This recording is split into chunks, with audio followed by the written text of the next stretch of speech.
Welcome to Roseflower Radio, the show that goes behind the scenes of your favorite independent artists, creatives, and musicians. I'm Micah Wilson. And with him today, as always, is your co-host, Finlay Matthias. With us is an incredible vocalist, producer, artist, best known for his work with the Gospelers, Joe Ryan III, and his original music from Cleveland, Ohio. His new EP, Baby's First Heartbreak, is out now, including the songs Bottom of the Bottle and New Lover, which you can see performed now on Roseflower Radio. Ladies and gentlemen, please welcome Drew Lewis. Wow. That is a great intro. That's what everyone says, and we practice it every time. I was going to say, you rehearsed that one. Yeah, we got the research, we got the rehearsal. I know. I feel very, very official right now. So let's start officially then. All right. What? That was a weird way to put that. We're just very official. Super. So tell me a little bit about Ohio. Oh. Not like I don't need to just like geological facts or anything. How many people live in Ohio? Yeah. Do you want to know? What's the GDP of Ohio? It is the 7th most populated state. Are you serious? 3rd in tourism dollars behind California and New York. How do you actually know this? Because it's kind of weird. Like, why Ohio? Yeah, I was going to right? say, real talk, I don't think anybody went to Ohio. No, I didn't think Ohio was real. They have Cedar Point, which is like a big amusement park, I guess. Okay. They have the Football Hall of Fame, the Rock and Roll Hall of Fame. Yeah. Wow. And a few other things that are just random, but like nothing else, just like corn. Like that's it. People love that corn, bro. It's great corn. I know how to shuck corn. I grew up shucking corn Seriously? for dinner. Yeah. Yo, that's sick, Dead though. ass. Did you live on a farm? No, we just like there have a lot of like vendors nearby. So like you just like buy corn? Yeah, so we'd go to like the market and buy corn. That's crazy. Yeah. Okay, and so how did you get from Ohio shucking corn to LA? I know you moved 2018, is that correct? 2018. So why don't you talk to me a little bit about like the mindset you had?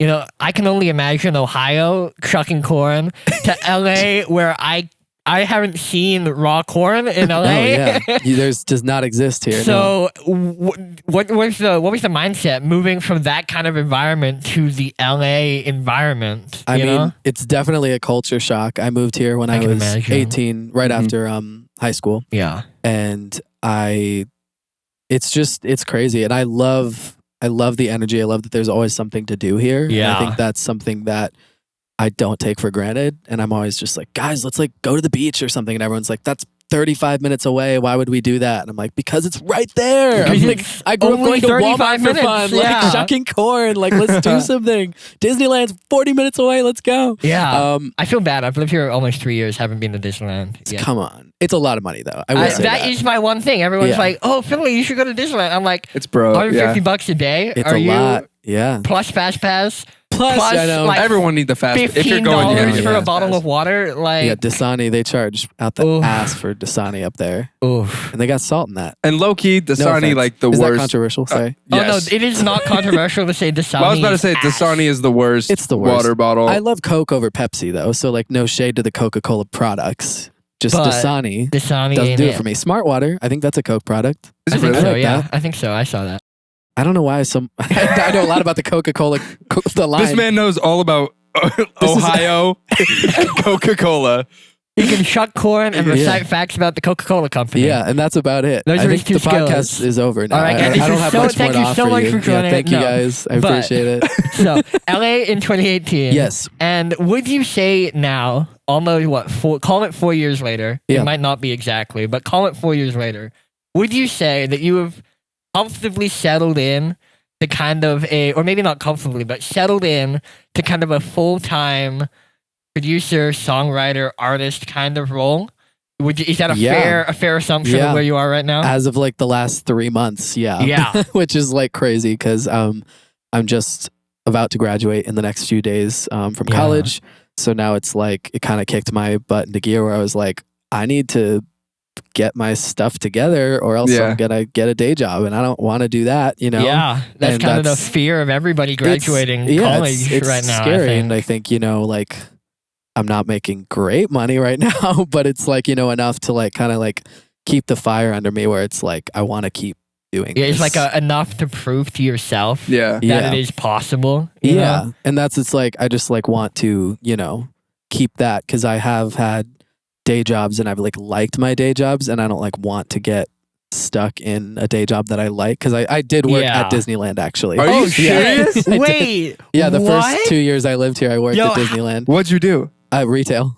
So I was just a cashier down there, and I was like, what store? Or what? It was in because they have 2 parks: the Disneyland, which has like the castle, and then California Adventure, which has like the Ferris wheel. Yeah. And, like I worked in that the second park. The Ferris, yeah. It was great. It was the best job I've ever had. Seriously, everyone was so nice. Everyone there, all the guests were like so happy to be there because they paid so much money. So it's like they're gonna have a good attitude, you know, for the most part.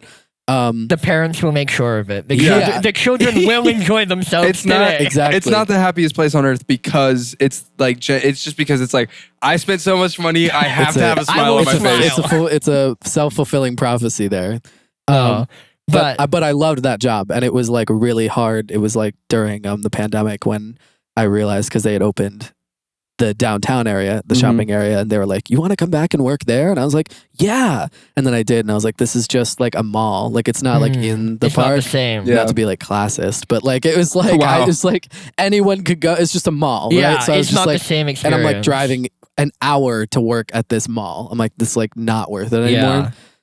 So I took that opportunity to like get out, and I'm kind of glad I did, just because I did love it so much. Where I'm like, there was part of me that was like, maybe I should move closer to Anaheim, and I'm like, no, I should have not. I never should have considered that, you know. Move for your job at Disney. Exactly. Ooh. So that's why I'm just like, I'm glad, you know, like I have gotten that perspective and like actually been like, I'd want to do the thing I moved here for. Yeah. So was music always something that you've always wanted to do? Was that kind of in the back of your mind? Did it come out of nowhere?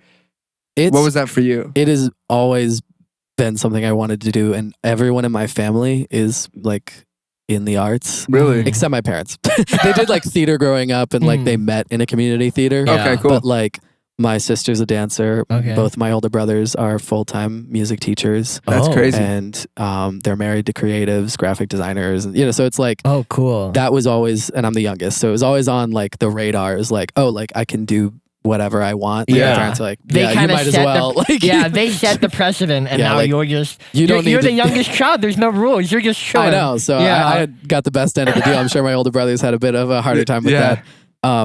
But you know, it's always been something I've been passionate about. And then, you know, I found the different avenues of production and writing that like make it a bit more tangible. Because I think like, oh, I want to be an artist is like a really hard. That's a big circle to draw. Yeah. Yeah. What does that mean? What does that mean? Yeah. You know, and how the heck do you get there from shucking corn? Yeah. So it's like, And well, I heard, right? All right. Oh God. Kind of heard. Oh, this isn't a rumor, right? Okay. That you work very closely with JL Gerber. JL Gerber. Yes. Gerber. It is Gerber. I wasn't sure. Okay. The Gerber Life Program, bro. I know. Yeah. That's You can help your child. What is it? You can help your child Head Start for just pennies a day. That's Gerber? Oh, and it's with that lady. Yeah, bro. What's her name? I don't know. But I saw that all the time on like Nickelodeon. That lady. She talks like this. Yes. Yeah. Okay. All right. But you work very closely with JL Gerber. Yes. And I have heard just from people who have worked with you that JL is the songwriter and you are the producer. Would you say that's fair? And also, where did this relationship come from? You know? I know that you guys are very close, have worked on pretty much every song I see that you are on. JL is also on. Yes. So do you want to talk a little bit about your relationship with her, where that came from, how that happened? JL is one of the most talented people I know. She is an incredible writer and lyricist, and has her own artist project, which is also amazing and iconic. And her EP, the Symes EP, that was all astrology based. That was the word. Yeah, she's incredible. And we met at college actually, and we started collaborating about 3 years ago. Okay. And just kind of one-offs, being like, oh, let's write a song together, and then we like became friends, and then we're like, oh, we can like be friends and work together. So it was music before it was friendship. Yeah. I mean, we'd crossed paths and maybe had like a class or two together, but then it was like actually like sessions before, like we were like, oh, like I think we're actually just like really tight. Like, I think we're actually friends now. I think we spent so many hours together working that we're actually just friends. Yeah, you accidentally became friends. Yeah. It was a work relationship, and then one day you woke up, you were like, wait. Exactly. Yeah. And she definitely has a lot of just so many ideas in terms of like lyrics and metaphors, and like melodies really drive me. So that's kind of where melodies and production. So it's just like, I'll sit here and I'll be like, I want it to sound like this. And she's like, okay. And then whips out like a full sentence that just like perfectly fits the melody. Yeah. I'm like, that's exactly what that's perfect. Yeah, that's sometimes what it feels like working with Logan over here. Yeah. This guy I'll make a beat or something, I'll do an instrumental, whatever. And he'll be sitting in the corner. He won't have said anything the whole time. He'll just be looking at his phone. I'll have looked over at his phone a few times. He'll have been on Instagram or Reddit or something. Yeah. And he'll get up and he'll be like, hey man, I don't know, I don't think it's anything. We can work on it. Whatever. He'll go in the booth. 3 minutes later, he'll walk out the booth having recorded an entire song in a single take. Shut up. Boy, you gotta Oh, that's everything. You gotta not keep doing me like that. I know, yeah. You set the bar where it's at, and then you just leap over that. Yeah, that's a good method. Yeah. I realized, to jump back real quick, we forgot about the crack. Oh, I already cracked. Oh shit. Oh my gosh, yeah. We got Drew has never, as everyone knows, we are massive fans of yerb on this podcast. Yerba mate, baby. Drew has never had yerba before. Never had a yerb. So what we're gonna do? We're gonna get the. I already drank mine, bro. I was way too quick. Yeah. Oh yeah, that's good. Crispy. That's a good crack. And you got the mint. I got the lemon. Enlightenment. Enlightenment. He ditched us, but Cheers. we can still take it. Now explain. What are your thoughts? Oh wow. Let me get another swig. Okay, yeah, go again. It tastes like iced tea. Yeah. That's about it. That's my only It is reference. tea, isn't it? Yeah, it's tea. Yeah. I love it. Dope. Cool. I thought it was gonna be like fizzy. That's what everyone thinks. Everyone thinks it's gonna be like some kombucha or like No, this is no frills. No, it's nice. They're doing what they need to do here. Exactly. Yeah. That's it. And it has like twice the caffeine as the same amount of liquid of coffee or something. Speaking of drinking. Speaking of liquids entering your body. Good segue. I wanted to was there a specific night that all of that took place, or was it one of those things that like kind of built up over time? Yeah, for the writing of for the song. For the song Bottom of the Bottle. Yeah. Yes. Well, I was in the midst of getting over a breakup, and I was also in the midst of just having turned 21. Okay. That's a interesting combo for sure. That is a roller coaster ride right there. And also the combo of things opening up, because at that time things were really like bars were just starting to open. Yeah, so what are we looking like? Maybe this time last year, late 2021? It was like May. So it was like a few months after I turned 21, like summer, things were starting to open up before they closed again. But like, yeah, it was intense. We were going out like 3-4 times a week, like out, hitting every bar, because we're like, we need to find which bars we like, which clubs we like. We're gonna have the list in our pocket. We know where to go now. And it was intense. Yeah. So that being said, that was definitely my mindset. And I was in the midst of getting over that breakup. And I wanted to write a song that was where I was at in the moment. And I was like, I just want to have a good time. And I was like, I'm still like trying to be authentic, because we tried to write just like a party song in general. Yeah. And I was like, okay, not really feeling it. It was something completely different. But it was sounds just like ingenuine. Yeah, it was like, I'm not even there. Like we're trying to write this thing, and I'm like, I don't, like, what the hell are we writing about? We're talking about taking shots in a sterile studio room. Exactly. Surrounded by monitors. Like, exactly. It's like not super like conducive to that kind of thing. So then one night we were like, we're going to write a party song. And then we decided we're going to write it, like from the angle of like getting through that breakup, partying through the breakup. So that was where we were at. And then it was a split second before the session. It was me, Shoshana Rosemarin, and JL. And they showed up. It was like 7:00 on like a Tuesday. There you go. And best time to party. Yes. And JL was like, I start the beat, whatever, it's playing. And then JL's like, should we like take some shots right now? And I was like, I mean, I guess. I don't know. Drew is somebody to turn down a shot. So we take like 3 shots each, and we're just rolling, ready to go. and the song is just like immediately birthed. So is. it was Beautiful. this is what I was curious about. I didn't know if it was one of those things where it was like you're sitting there drunk and everyone's sitting there like, oh, bro, we should write a song right now. Oh, this would be so good. You know, or if it was like you went there to record the song and then. Yeah, it was session turned Party. Yeah. That's cool. Which is great. And I'm happy that it was still productive. Yeah. Because I was like, well, this is going to be a great trial run to see if this actually can like work at all. Yeah. And I think the song sounds really authentic. I think it definitely came through the whole party atmosphere and everything. And then the next day. How was it? Were you I was a little worried to hear the bounce back because I was just like, is this going to be garbage? Yeah. Like, I was like, I thought, because I went to bed being like, we wrote a banger. This is awesome.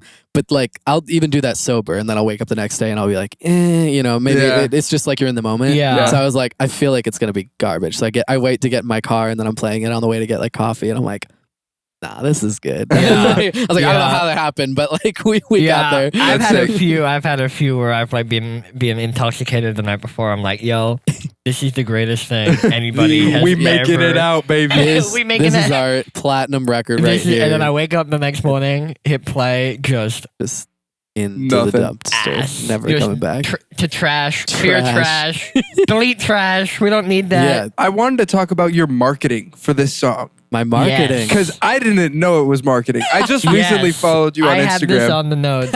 I want to look at this. Everyone needs to follow Drew because I feel like your marketing, that was crazy. Thank you. I didn't think that I thought it was just, and you kept it. So sorry, I'm not explaining any. How about you explain for it? Yeah. Yeah. So tell me what you did for the song. So I was thinking about ways to kind of like convey the energy of the song and kind of do something different just because, this is my fourth single.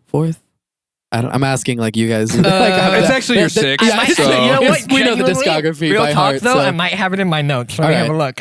So it's my. Should I hold? I don't know. I think it's your fifth single. Fifth, yeah. I think it's your fifth. It's like my fifth single, I think.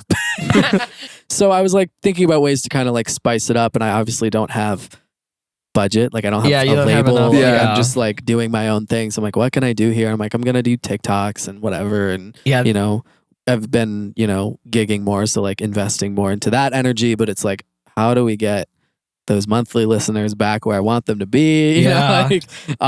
And I was like, what if I take drunk selfies and then post them with no context and have people think that you're just having like a breakdown, having a mental breakdown publicly. Yeah. And I tell you, literally, it was like, because it was a Wednesday night that I had posted them. It was 3 selfies in a row that were just like, fuck my ex. And it was like, I figured more people were going to like clock it and be like, this is definitely the marketing shit. Almost everybody, like, my parents, like, I didn't tell anybody because I was just like, dude, I didn't think it was going to you got to commit to it. Yeah. I was committing. And then all day, like, I replied to my mom, but all day I was like ignoring everyone's texts and people were like, are you okay? Like, hey. And I was like, are you good? Wow. It was actually kind of nice because I was like, I'm glad to know that that's very that you have out people of who are, you got homies. Yeah. No, that was like, that was kind of nice. And then I felt so bad because I was just like, at the end of the night, like when they came out, I was like, actually, it's promo for a new song. Sorry, love you. Sorry. I remember just some like sociopathic marketing. We saw it. I remember I was in my bathroom and Adam Where walked were by. you? Yeah, Adam comes by and I saw it. I was like, Adam, is Drew good? What the fuck? And then Andrew, I guess, saw it at about the same time, like all 3 of our roommates. And we had like this meeting where the 2 of us came out and we both went to Adam because we were like, if anybody's gonna know, it'll be Adam. Yeah. And we go over and we're like, is Drew good? What's happening here? And Adam, I guess you clued Adam in, I think. Because Adam was he knew the song was coming out. Yeah, he was like, Adam was like, if I had to guess, I have a feeling this is marketing or something. Yeah. So, because part of me, I thought it was maybe not real, but I didn't click that it was marketing. I was just like, why is Drew posting this? Like, this is just some bit. Like, I was like, this is a weird joke, he's having Drew. a little fun, But to kind of continue on from marketing into more kind of the creative, as we talked about, creative producer, podcast, or producer, artist, freelancing kind of deal. Yeah. When I was doing my research for this podcast, I went through your interviews, your LinkedIn, and I saw something that really interested me that I want to. No. He went through the LinkedIn, bro. I went through the LinkedIn. Oh, Sony Japan. Yeah. Sony Japan. You know exactly what I want to know. Yeah. From just those 2 words. Yes. So the Gospelers. Yes. Sony Japan. And you. Would you want to maybe talk to us a little bit about how that came about? How you got in the room with them or on a call with them or whatever happened? It was pretty insane. I can imagine. I went to a karaoke night, and at that karaoke night, someone had posted a video of me, which also, mind you, I hate karaoke. Like, the concept of it is so annoying to me because I'm like, if you're a good singer and you go up there, you're like an asshole. Yeah. But if you're like a bad singer, then you're just like a bad singer. Like no one wants to hear that. Yeah, you know? exactly. So it's just like, especially when all of our friends are musicians, you've got half of us who can genuinely sing, and the other half are kind of sitting in the corner, like I'm not going on after them. So I usually try to just do like something funny, like Black Eyed Peas, Pussycat Dolls. I think we did. What are you talking about? Because all of those are very serious. They're very, very, very. My Humps is very, very serious. That is. So anyway, karaoke is a concept. For one night, I was like, yeah, I'll go to karaoke. This is like 2 years ago. Yeah. And I do like a Mariah Carey song, and someone put it on their Facebook, and this writer from Japan, Mayu Wakisaka, reached out and was like, hey, who is this dude? And she met up with me because she was in town doing some sessions. And she's like, hey, I love your voice. Like, do you want to do like some vocal demo work? And I was like, yeah. So we were doing that for a little bit. Karaoke. That's from crazy. Karaoke, yeah. It's not like an official, like, oh, like, here's my gig or something. It was literally just you, like, karaoke singing Mariah Carey. Yeah, like, and was it somebody you know who posted it, or did just somebody at the karaoke bar? Yeah, it was one of my friends. Okay. So they put it on their Facebook, and then they were just like a mutual. So then I was doing some vocal work, rocking with that, and I was like, oh, this is cool. You know, I'm getting paid, however much money to record these songs. Yeah, it'll be translated and whatever. And but like, so it was for translation. Yeah, so That's cool. it was like K-pop and J-pop demos that would be translated. So they're written in English. Yeah, and then they're translated. Interesting. Crazy. So then I was like throwing my hat in the ring on like maybe like the 5th or 6th, demo. I was like, also I write. Here's some of my stuff, and she's like, oh, cool. Like let's do that. So she would, send over some tracks, and then I would like top line them, write melodies and lyrics. And we did that for a minute, and then all of a sudden she's like, hey, this a cappella group wants a new song. She's like, they were kind of like big in the 90s, and they're doing like a reunion moment, like comeback tour. They're out of money, they need some more money. Yeah, exactly. So she's like they just kind of want some like fresh stuff. She's like, do you want to like try like at an a cappella thing? And I was like, sure. So I was working, this is summer of 2020, so I'm just sitting in my room just like oohing and ahhing and vocal arranging this random a cappella thing, and sent it over, and she's like, oh, this is great. She's like, I'm gonna send it, see if gets picked up, and then don't hear anything for 6 months because great. So we're doing like a million other things, and then all of a sudden she's like, oh, they picked it up, and I was like, huh?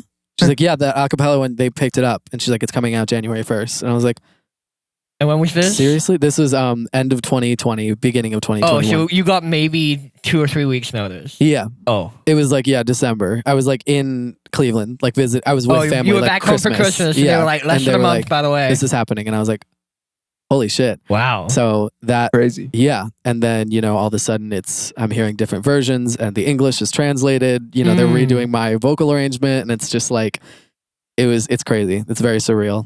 So you mentioned also previously that you're kind of trying to do more shows now. Yeah. That, the pandemic is over, but this morning also there was a new variant. So maybe let's not over in an asterisk. We're just holding our breath. Yeah. So what I was wondering is when I was going over your stuff, I noticed, so you're doing the TikTok. I'm seeing the dances every day until the song blows up. Love it. Really, I think it's great. Thank you. And then you also have the live shows, and you're bringing in people that way. Yeah. Would you say that as somebody who, you're doing digital stuff, you're doing real life stuff, is there a difference in the interaction or like just the level of support you get from fans that you've met online versus fans that you've met at shows? Do you notice, for example, people at shows are way more likely to buy your merch, or people online are way more likely to buy your merch because it's the online store. Like, have you noticed any differences between the digital fans and the organic, quote unquote, in-person fans? That's a great question. I think in general, like the digital landscape versus like the, what'd you say? Organic, like traditional. You're we can the call Whole Foods. The Whole Foods. The Whole Foods of, fans. I think like that route. When I have a show and like I meet someone, they don't always come up to me, but maybe they'll follow me and then like DM me, you know, because then like, it's oh, like that was great. turns into this only digital interaction. And like I'm the same way. Like I just like don't love talking to people that I don't know, you know? So I'm like, I will probably avoid that and maybe just shoot off a DM because it's just easier. But in terms of like engagement or like sales, I don't know. I mean, it's like, it's hard right now just because like I don't have like an online merch store, so it's not like a ton of like apples to apples here. That was another question I wanted to ask. We can jump on that. Let's jump. Merch stores. As a growing, very rapidly, I will say, growing artist, you know, EP out now. Assume at the very least you have plans for some sort of merch rolling out online, in person. Do you have anything? Yes. So I had a release show for my EP. And I had stickers and CDs because those are what I could get my hands on. Yeah.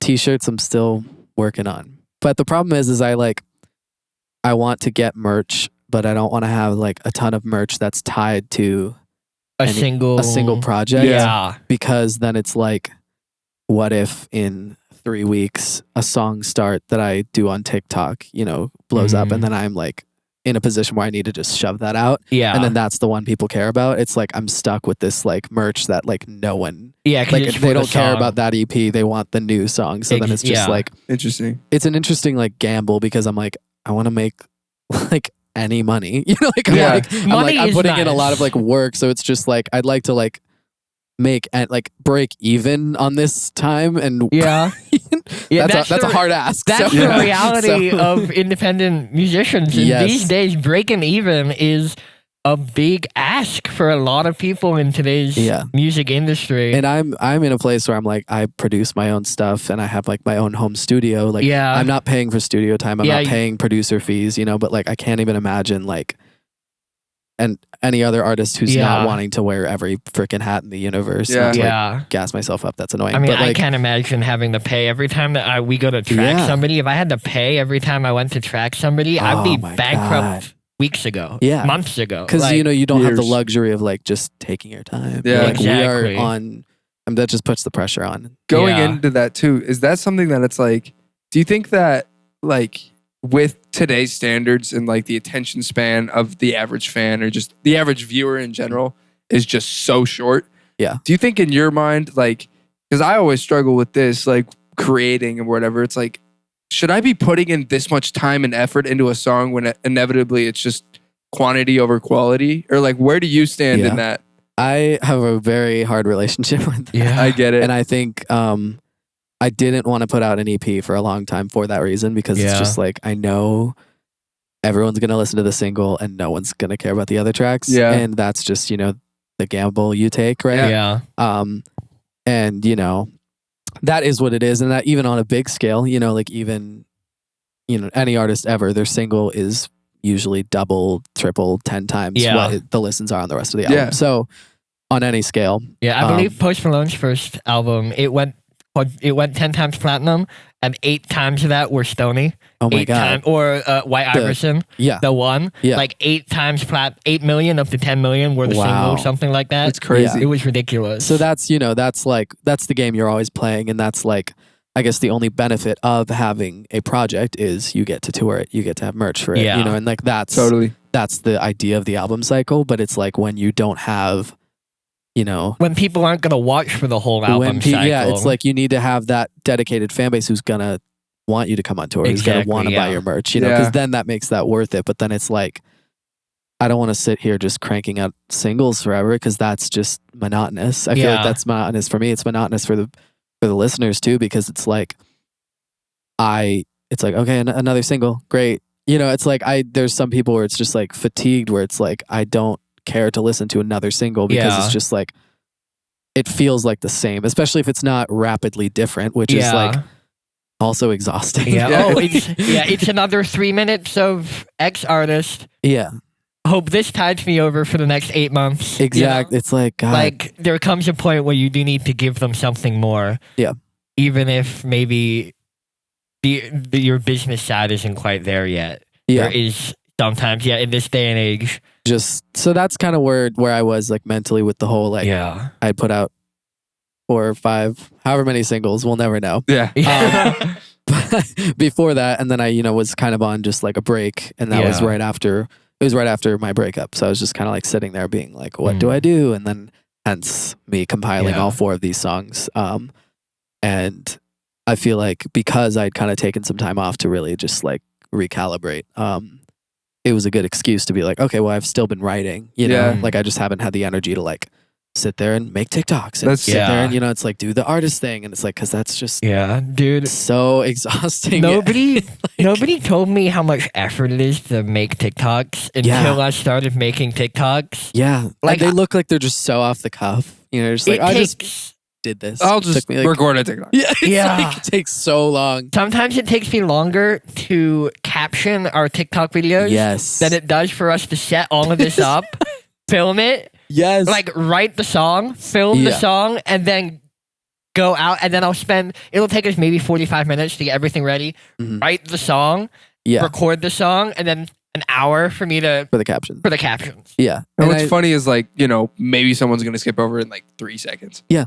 And that's the other thing. It's like we'll get 200 views and 3 likes. And it's like I think that's with any business. Totally. When you're taking that leap of, starting your own business. Yeah, I was gonna do air quotes, but like no. When you're starting your own business, it's like you have to take whether you're selling music or Yerba podcast. We're not sponsored. Whatever sorry. it is. Whole Foods. There you go. I'm selling you a Whole Food. You're selling me a Whole Foods. How many foods would you like? I only sell them in whole. All right. Well, I'm gonna have to get back to you on that. 3 holes. All right. Sounds good. Right. So yeah, with any business, much like you're trying to sell me 3 Whole Foods, 3 holes, 3 holes, 3 holes.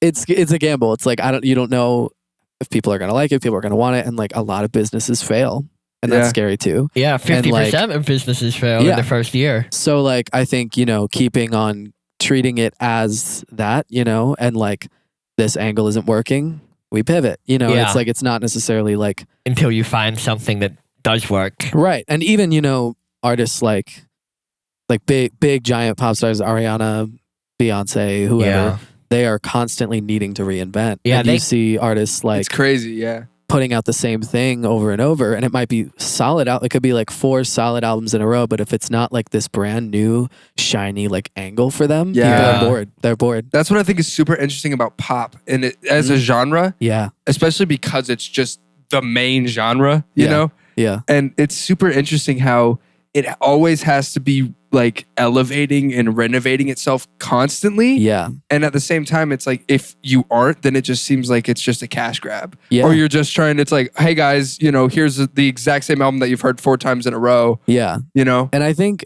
a prime example of that is I love Katy Perry. But I think because she's just been kind of like lax, I guess. Like her last album was like, it was good. And I actually really liked every song on it. But it was like... It did fine because it just wasn't this like brand new Katy Perry, Teenage Perry Dream 2.0. Yeah, like it wasn't this massive rebrand. Yeah. So then all of a sudden it's like people are like, it feels like a cash grab. It feels like she's like washed up, when it's like it was a solid pop album. It just like because we've heard Katy Perry do something adjacent to that, we're just like bored, which sucks. And that's what the attention. That's what the how quickly our attention goes what's to. real funny though? That Avril Lavigne just released her new album. And what's so funny, we're saying that and everything is correct, but then also Avril Lavigne, the whole point of why her album is doing so well is because it's exactly what she did 15 years ago. Yeah. Like she went away and everyone was like, no, go back. Go back. So she went back and now she's back on top. That is everything. I love that moment for us and that we've brought like pop punk back to the forefront. Yeah. And I so think sick.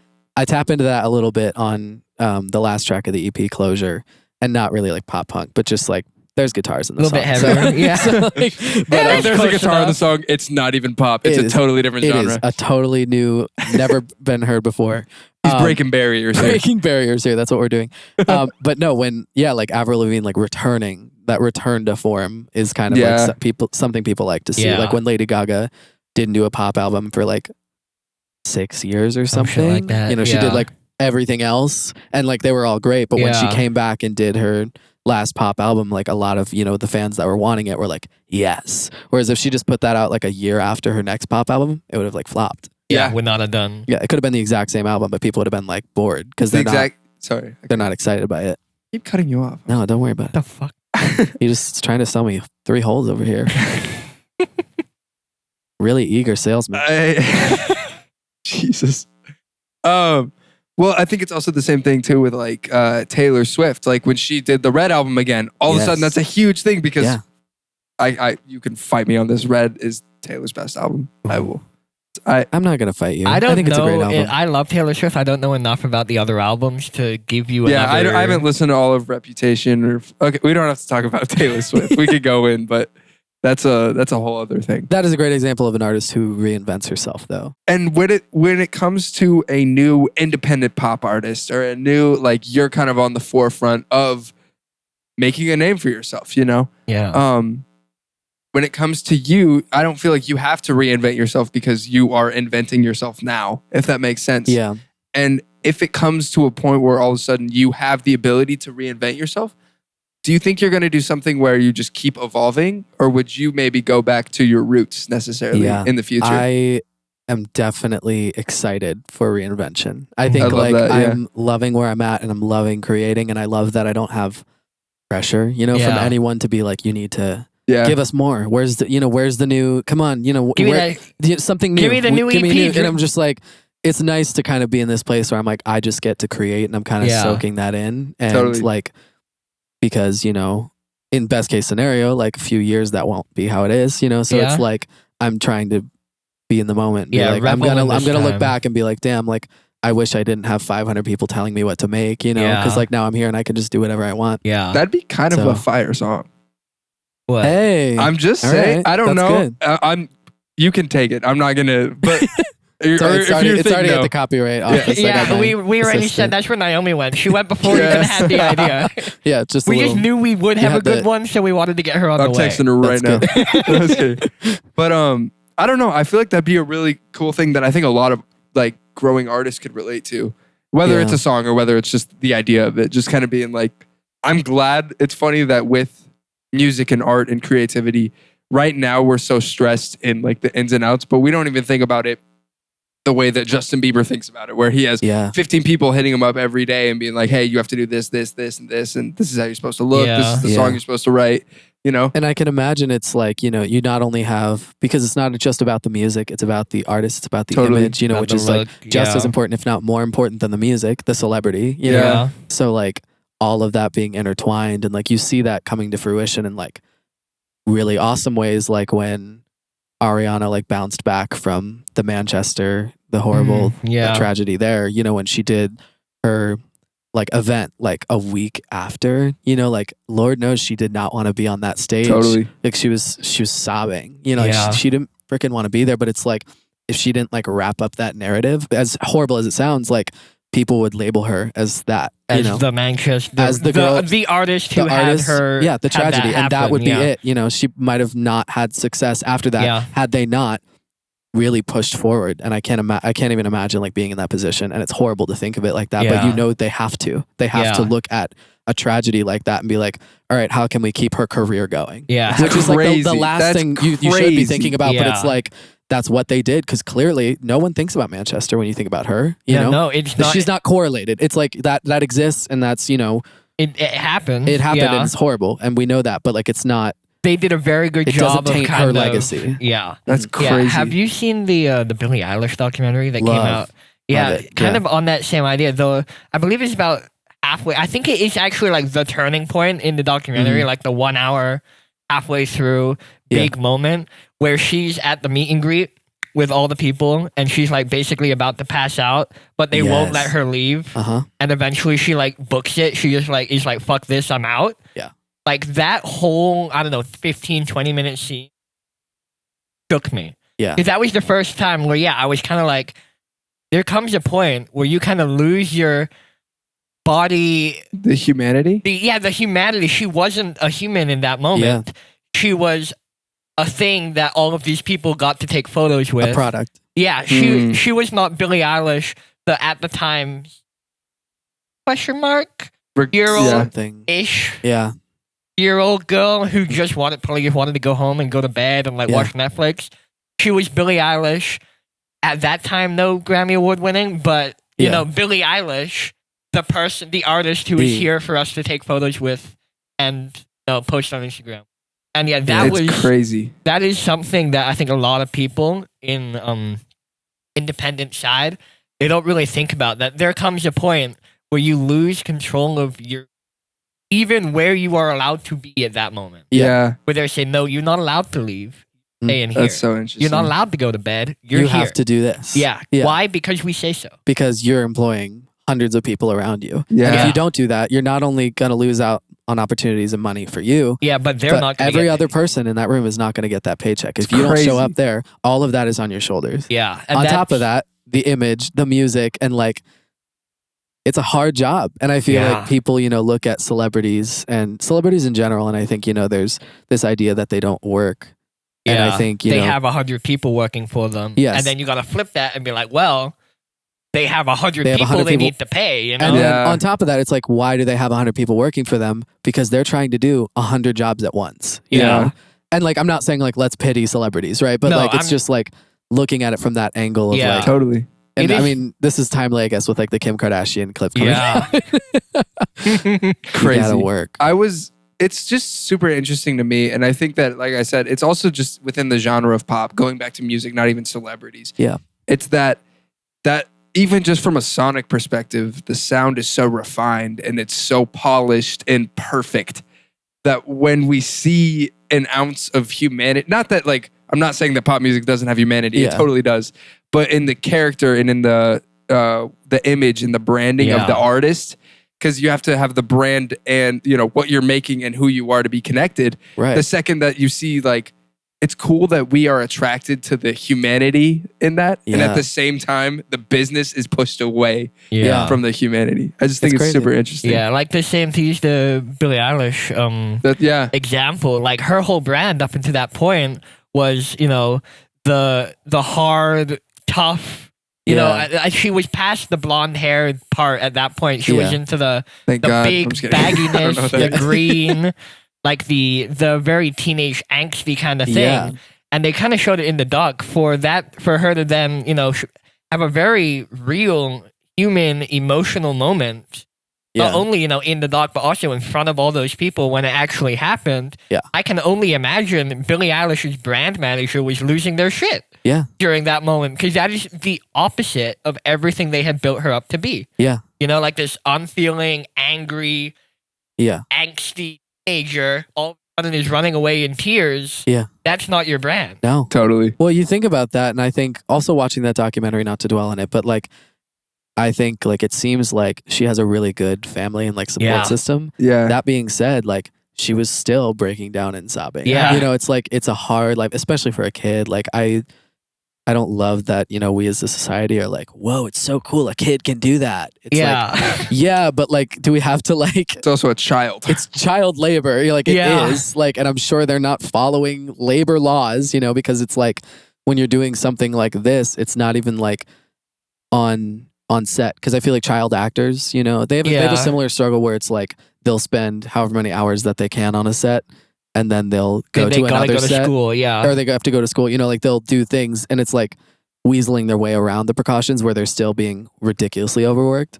But I think as a musician, it's like harder to track, like how long they're in sessions, how long they're doing interviews, how long they're, that's like a lot. And I think, as we were saying, the line between where the work personality and the the not work personality, quite often there probably isn't an exact moment where they can say, okay, we're done for today. Yeah. Chill out. It might be you have 30 seconds to chill, and then we're going back in the room, and you're Drew. You're not Drew Lewis. You're Drew Lewis now. Yes. You know, you have 30 seconds of Drew, and now you're Drew. Yeah. Know? Like, it's probably quite hard to distinguish. Especially when you're young, trying to craft that identity just as a person. Because I like think about it, and I also think like right now, like I'm pretty busy, and I'm like not like a major label. Like I don't have a team. I'm just like generally like my days are pretty packed. So I can't even imagine, you know, getting to the next tier. It only gets more hectic. It expands. Yeah, it just multiplies. So it's like, especially that for a kid, I'm like, that's insane. Yeah, that's what I was actually about to ask you. Is like within your own life, I feel like as an independent artist, we can't sit here and be like, oh man, we know how Billy feels because, you know, whatever. We just don't know. So I was going to say, like, for you, is it more, sorry, I don't know why that scared me. For you being an artist, an independent artist, that is, like, do you still feel some of the same struggles, maybe just not to the same extent, or is it different? What does that mean to you as an independent artist? Yeah. I mean, I think in general, being an artist of any kind is really difficult because you're always trying to not only like find inspiration, but trying to figure out what people like that you are inspired by. Yeah. So like that balance, and then like, trying to please the people, trying to please yourself, because if you're just there to please the people, like we talked about, it feels like a sellout. You know, it's not authentic because it's not, you know? Yeah.